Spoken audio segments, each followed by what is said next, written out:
One day, Bill Gates walked up to the board member in IBM, and then he told them there that the computer we used to use in the olden days was as big as this hall. It's just as big as a room. So Bill Gates walked up to the board member in IBM. He said to them that, why can't you let us crash this massive computer?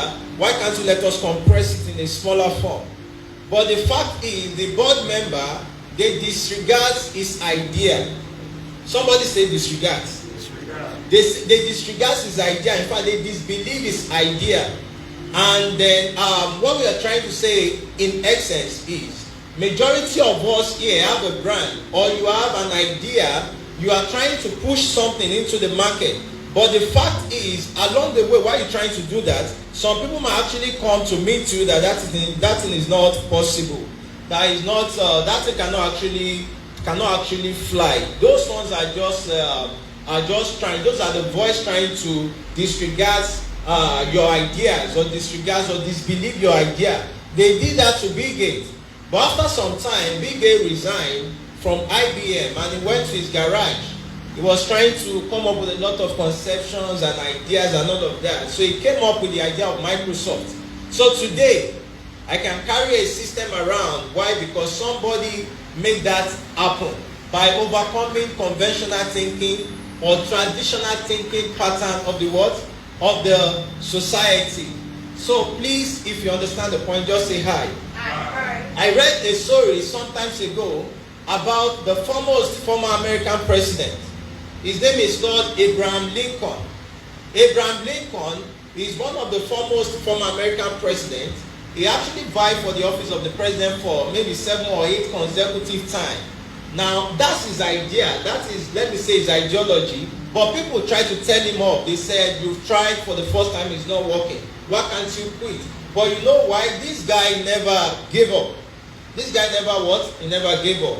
He still continued until he made the dream. He made it happen.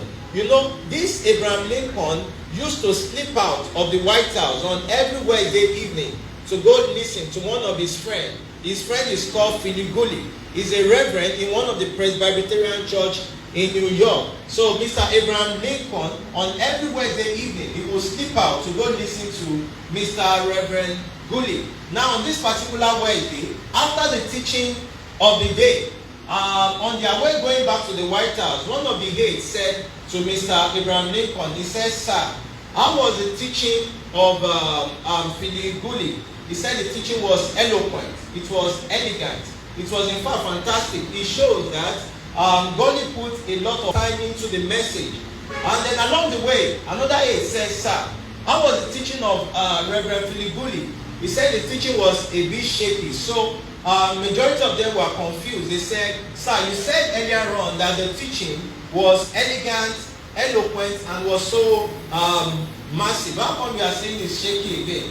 He said, when I say shaky, Abraham Lincoln said that when I say shaky, I don't mean shaky in totality. What I'm trying to say is that his teaching, Reverend Gully, was so strong, but he forgot to tell us one of the most vital secrets of success. He forgot to tell us to always do something small in a great way.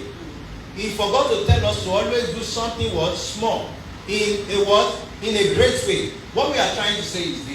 Now, the building where we are seated on was once a bush. Somebody conceived an idea on his mind, and he saw that we can actually bring a garden out of a place like this that looks like a bush. Now, I'm trying to illustrate to you how your idea can move you from where you are to where you want to go through the power of collaboration.